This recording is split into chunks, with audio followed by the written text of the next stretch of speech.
Autoblock knot, an essential climbing knot explained.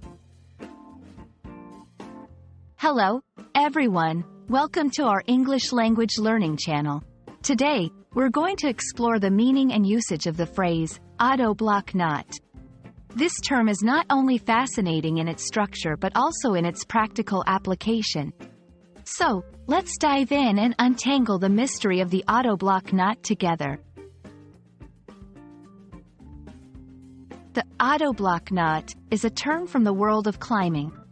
It refers to a specific type of knot used by climbers. It's important to understand the two components of this phrase.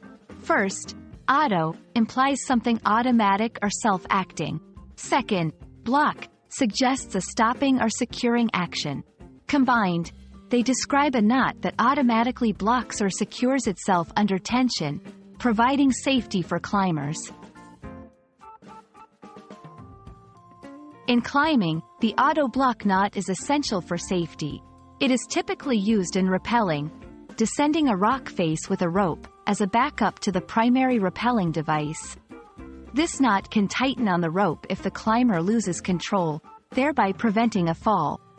The Autoblock knot is valued for its ability to be easily moved when slack but to tighten under tension.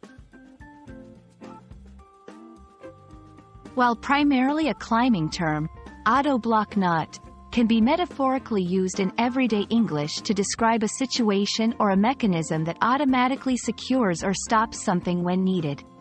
For instance, a fail-safe system in machinery or a financial safeguard could be described as an Autoblock mechanism.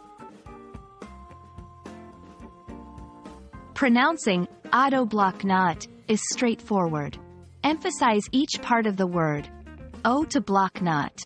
When using this term, it's important to be contextually accurate, especially if applying it metaphorically. Remember, it's a term that implies automatic safety or stopping. I hope this video has illuminated the fascinating world of the Autoblock knot for you.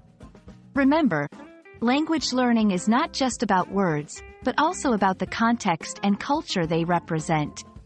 Thanks for joining us today, and we look forward to exploring more interesting phrases with you in our future videos.